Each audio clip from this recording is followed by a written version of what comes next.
जननीं शारदां देवीं रामकृष्णं जगद्गुरुं पादपद्मे त्वयोश्रित्वा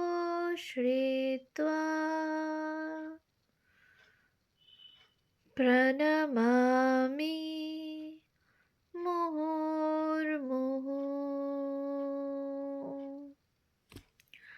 পূজনীয় শ্রীযুক্ত মানদাশঙ্কর দাশগুপ্ত মহাশয়ের রচনা শ্রী শ্রী মা শারদামণি দেবী গ্রন্থ থেকে পাঠ, পৃষ্ঠা সংখ্যা 399। মহাপ্রয়াণ। আবার এই অসহ্য দৈহিক জ্বালা যন্ত্রণার মধ্যেই মা 3টি বড় রকমের শোকও পান। কাশীতে 11ই বৈশাখ তারিখে লাটু মহারাজ এবং কলকাতায় 31শে বৈশাখ তারিখে মার প্রিয় শিষ্য ও বলরামবাবুর পুত্র রামকৃষ্ণ বসু পরলোক গমন করেন। গোলাপমার মুখে সংবাদ দুইটি শুনিয়া মা খুব কাঁদেন এবং সেদিন সমস্ত রাত্রি তাহার একটা অস্থিরতার মধ্যে কাটে, জ্বরও বৃদ্ধি হয়। ইহারই অল্প কয়েকদিন পরে 6ই জ্যৈষ্ঠ তারিখে মার ভাই বরদাপ্রসাদ নিউমোনিয়া রোগে জয়রামবাটিতে দেহত্যাগ করেন। এই সংবাদটি পাইয়াও মা খুব কাঁদিয়াছিলেন, কিন্তু জানা যায় যে এই কালেও মার স্নেহ দৃষ্টি চতুর্দিকেই সমভাবে ছড়ানো থাকিত। সেবক স্বামী অরূপানন্দ লিখিয়াছেন, তিনি যখন সকালবেলায় মার নিকট হইতে তাহার অবস্থা জানিয়া কবিরাজদের বাড়িতে যাইতেন, মা একদিনও বলিতে ভুলেন নাই, খেয়ে যাও, বেলা হবে। কবিরাজগণ যখন তাহাকে দেখিতে আসিতেন, তিনি প্রায়ই তাহাদের প্রত্যেকের নাম করিয়া বলিয়াছেন, অমুককে খেতে দাও, সন্দেশ দাও, সন্দেশ দাও, আম দাও ইত্যাদি। ডাক্তার কাঞ্জিলাল, দুর্গাপদবাবু, শ্যামাপদবাবু প্রভৃতি পরিচিত ডাক্তারগণ আসিলে মা তাহাদের সকলেরই কুশল জিজ্ঞাসা করিতেন।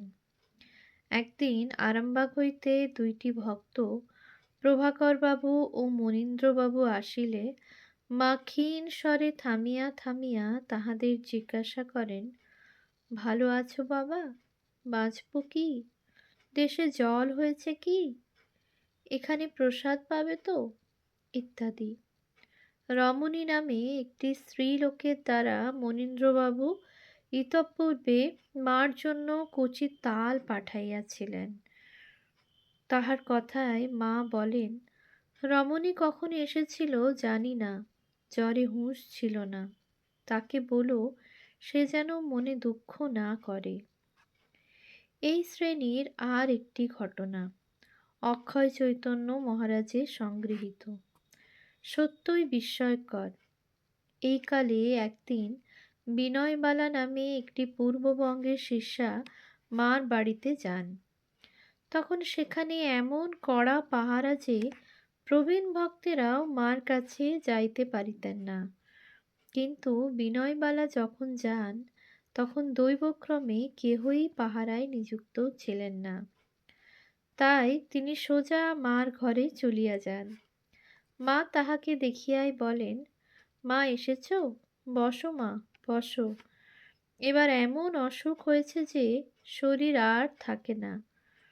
তুমি এসেছ, ভালোই হয়েছে। দেখো মা, ছেলেরা কখন এসে পড়বে বলা যায় না। আমার পাটা একটু টিপে দাও তো, কেমন ব্যথা হয়েছে। এইভাবে মা অত্যন্ত দুর্বল শরীরেও স্ত্রী ভক্তটির মনোবাঞ্ছা পূর্ণ করেন এবং দেখা যায় জীবনের শেষ দিন পর্যন্ত তিনি তাহার সন্তানদের কল্যাণ সাধনে নিযুক্ত ছিলেন। সেবক বরদা মহারাজ লিখিয়াছেন, শেষাশেষি মায়ের শরীর খুব দুর্বল থাকায় বেশিক্ষণ বসিয়া থাকিতে পারিতেন না, কিন্তু দেখিতাম তিনি এই শুইয়া থাকার সময়েও জপ করিতেছেন। এই জপ মা তাহার ছেলে মেয়েদের কল্যাণের নিমিত্ত করিতেন। শুধু ইহাই নহে, মা তাহার এই শেষ অসুখের মধ্যেই কয়েকটি নবাগত ভক্তকে দীক্ষাও দিয়াছেন এবং তাহাদের পাপ তাপ নিজ দেহে লইয়া তাহা ভোগ ও জপ দ্বারা ক্ষয় করিতে প্রবৃত্ত হইয়াছেন। ঠিক কয়জনকে এইভাবে দীক্ষা দিয়েছেন তাহা জানা যায় না, তবে আমরা দেখিয়াছি জয়রামবাটির পরিত্যাগের মাস দেড়েক পূর্বে মা সেখানে 2টি ছেলেকে দীক্ষা দেন। আর জানা যায়, ইহা আমরা পূর্বেই উল্লেখ করিয়াছি যে মা কলকাতায় আসিয়াও অন্তত 2টি স্ত্রী ভক্তকে কৃপা করিয়াছেন। ইহাদের একজনের নাম শ্রীমতী প্রিয়ম্বদা মজুমদার। ইনি দুর্গেশচন্দ্র দাস নামে একটি আত্মীয়ের সহিত 1920 সনের চৈত্র বা বৈশাখ মাসে উদ্বোধনের বাড়িতে আসেন এবং সেবকদের নিষেধ সত্ত্বেও মা তাহাকে দীক্ষা দেন। অপরজন, নাম অপ্রকাশিত, সম্প্রতি যে বিবরণ প্রকাশ করিয়াছেন তাহা হইতে জানা যায় যে মা তাহাকে দীক্ষা দিয়েছেন জ্যৈষ্ঠ মাসের প্রথম সপ্তাহে। 1920 সংবাদটি অতীব বিস্ময়কর, কারণ এই কালেই 2রা জ্যৈষ্ঠ তারিখে ডাক্তার প্রাণধন বসু ঘোষণা করেন যে মার কালা জ্বর হইয়াছে। এই জন্য ও আরও কয়েকটি কারণে বিবরণটি মূল্যবান এবং তাহা সংক্ষেপত এইরূপ। ফাল্গুন মাসের মাঝামাঝি 1920 মা কলকাতায় আসিলে আমি উদ্বোধনের বাড়িতে তাহার প্রথম দর্শন পাই এবং তাহার 7 দিন পরে পুনরায় গিয়া তাহার নিকট দীক্ষা প্রার্থনা করি। তখন মা বলেন, পরে হবে। তারপর একদিন গিয়া মাকে জানাইলাম যে লক্ষ্মী দিদি, ইনি এই কালে দক্ষিণেশ্বরে থাকিতেন, বলিয়াছেন মায়ের শরীর খারাপ, সুস্থ না হলে দীক্ষা হবে না, তা আমিও দিতে পারি। শুনিয়া মা বলিলেন, না না, আমিই তোমাকে দেব। স্বামী স্ত্রীর এক গুরু করতে হয়। এই কালে একটি সেবক মার অসুস্থতার জন্য আমাকে তাহার সহিত কথা বলিতে নিষেধ করিতেন, কিন্তু মা তাহাকে একদিন তিরস্কার করিয়া বলেন, থামো না বাপু, ও যে দূর দেশ থেকে এসেছে। যাহা হোক, প্রত্যুষে গঙ্গা স্নান করিয়া মায়ের বাড়ি যাইতাম। জ্যৈষ্ঠ মাসের প্রথম সপ্তাহে একদিন ওইভাবে যাইতেই দেখি মা দরজায় ভর দিয়া দাঁড়াইয়া আছেন, কোনো সেবক কাছে নাই। মা আমাকে ডাকিয়া ডান দিকের ঘরে লইয়া গেলেন। সেখানে 2টি আসন পাতিয়া তাহার একখানিতে আমাকে বসিতে বলিয়া অপরখানিতে নিজে বসিলেন। তারপর জিজ্ঞাসা করিলেন, স্বপ্নে কিছু পেয়েছিলে কি? 9 বৎসর পূর্বে একটি শ্যামবর্ণ যুবতী নারীমূর্তির নিকট হইতে একটি নাম পাইয়াছিলাম জানাইলে মা তাহা জানিয়া লইলেন। তারপর আমাকে দীক্ষা দিলেন। কিন্তু এই আয়োজন ও অনাড়ম্বরহীন দীক্ষায় আমার মন উঠিল না। আমি দুঃখিত চিত্তে ভাবিতে লাগলাম, মা কি আমাকে ফাঁকি দিলেন? কিন্তু একটু পরে অন্তর্যামিনী বলিলেন, যাও বৌমা, ঠাকুর প্রণাম করে এসো, ভেবো না, এতেই সব পাবে। তখন নিমেষেই আমার মনের সকল সন্দেহ বিষাদ দূর হইল এবং ঠাকুর প্রণাম করিয়া ও প্রসাদ লইয়া পরিপূর্ণ হৃদয়ে বাড়ি ফিরিলাম। বিবরণটি হইতে বোঝা যায়, মা সেবক ও অপর সকলের অজ্ঞাতেই এই স্ত্রী ভক্তটিকে দীক্ষা দিয়াছিলেন। জানা যায়, অসুস্থতার মধ্যে মা পূর্বেও কখনো কখনো সেবকদের কিছু জানিতে বা বুঝিতে না দিয়া তাহার দুরাগত ভক্তদিগকে দীক্ষা দিয়াছেন। দৃষ্টান্ত, শ্রীমতী বিনয়বালা সেন মাকে দর্শন করিবার নিমিত্ত ঢাকা জেলার সোনারং গ্রাম হইতে কোনো মতে কালীঘাটে পিতার বাসায় আসেন। পরে তিনি একদিন কাহাকেও কিছু না বলিয়া পাড়ার একটি ছোট ছেলেকে লইয়া ট্রামে মার বাড়ির দিকে রওনা হইলেন। কিন্তু পথ না জানায় অনেক ঘুরিতে ঘুরিতে সেখানে যখন পৌঁছিলেন তখন বৈকাল হইয়া গিয়াছে। মার অসুস্থতার জন্য ওই কালে তাহার বাড়িতে পাহারা থাকিত, সকলকে উপরে যাইতে দেওয়া হইত না। কিন্তু বিনয়বালা যখন পৌঁছেন তখন কেহ পাহারায় ছিল না, তাই তিনি সিঁড়ি বাহিয়া উপরে উঠিয়া গেলেন। মা ঘর হইতে বাহির হইয়া আসিয়া তাহাকে বলিলেন, তুমি মা আমার কাছে মন্ত্র নিতে এসেছ? ওই কলঘর ওখানে আছে, তুমি গিয়ে হাত পা ধুয়ে এসো, আমি তোমাকে মন্ত্র দেব। মার কথায় অভিভূত হইয়া বিনয়বালা বলিলেন, মন্ত্র নেবার জন্য আমি তো কিছু নিয়ে আসিনি মা। মা বলিলেন, তোমার ওসব কিছু লাগবে না, তুমি এক্ষুনি হাত পা ধুয়ে এসো। বিনয়বালা আদেশ পালন করিলে মা তাহাকে তখনই দীক্ষা দিলেন। এই কালে হয়তো তিনি এইভাবে আরও 2-4 জনকে দীক্ষা দিয়াছেন।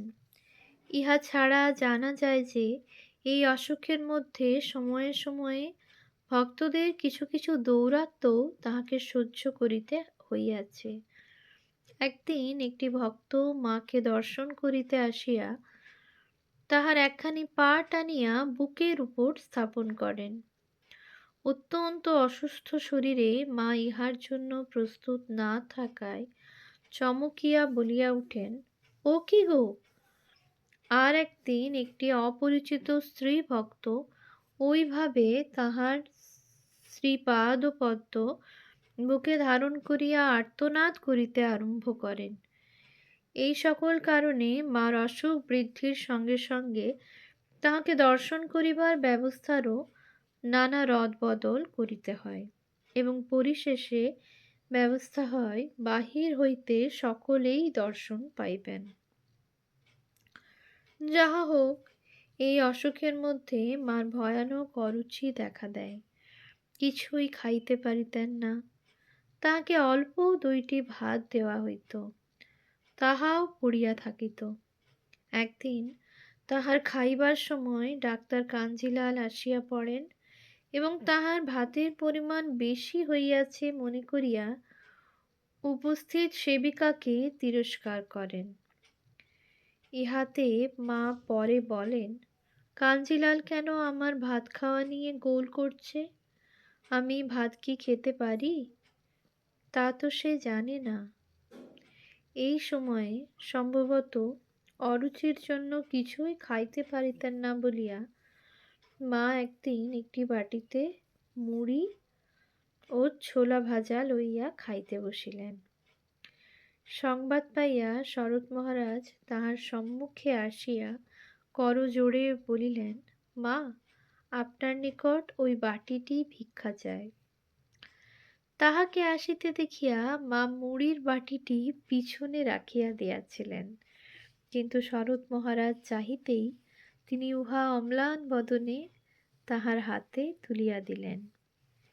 এইভাবে মার ভালোর জন্যই বাটিটি চাহিয়া আনিলেও ওই কার্যের জন্য শরৎ মহারাজের মনে দুঃখের আর সীমা রহিল না। তিনি মার মুখের গ্রাস ভিক্ষা করিয়া আনিয়াছেন, ইহা তিনি কিছুতেই ভুলিতে পারিলেন না। কিন্তু অপার করুণাময়ী মা তাহার দেহ রক্ষার কয়েকদিন পূর্বে তাহার মনের এই নীরব দুঃখ দূর করিয়া যান, ইহা আমরা পরে দেখিতে পাইব।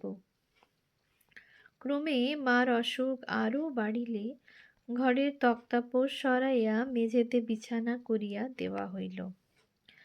তখন তাহার শরীর এত দুর্বল যে উঠিতেও কষ্ট হয়। তারপর তাহার সেই শক্তিও গেল, আর উঠিতে পারিতেন না। ক্রমে রক্তাল্পতার জন্য হাতে পায়ে শোথ দেখা দিল, এবং আশার আর কিছু রহিল না। অবশ্য ইহার বহু পূর্বে জ্যৈষ্ঠ মাসে মার চিকিৎসা আরম্ভ করিয়াই কবিরাজ রাজেন্দ্রনাথ শাস্ত্রী বলিয়াছিলেন, আপনাদের ভক্তদের মধ্যে যাহারা দেখিতে ইচ্ছা করেন তাহাদিগকে সংবাদ দিতে পারেন, কারণ এ রোগে আর আশা নাই। কিন্তু তাহাতে শরৎ মহারাজ বা সেবক সেবিকাগণ আশা ছাড়েন নাই, ছাড়িতে পারেন নাই। তাহাদের সে আশা নির্মূল হয় যখন মার মনের একটি শঙ্কাজনক ভাবান্তর তাহাদের গোচরে আসিল। আমরা নিম্নে ইহার আলোচনা করিলাম। 2. আমরা দেখিয়াছি মা রাধুকে অবলম্বন করিয়াই তাহার জীবন রক্ষা করিতে সমর্থ হইয়াছিলেন, কিন্তু তাহার এই শেষ অসুখের সময়ে তাহার উপর হইতে তাহার মন উঠিয়া গেল। এই ব্যাপারটির বর্ণনা অনেকে অনেকভাবে দিয়াছেন, এবং তাহা সব আলোচনা করিলে বোঝা যায় যে ইহা খুব ধীরে ধীরে সংঘটিত হইয়াছিল, এবং পরিশেষে অবস্থা এমন হয় যে রাধুর ছায়াও মা আর সহ্য করিতে পারিতেন না। ওম শান্তি শান্তি শান্তি। হরিঃ ওম তৎসৎ। শ্রীরামকৃষ্ণার্পণমস্তু।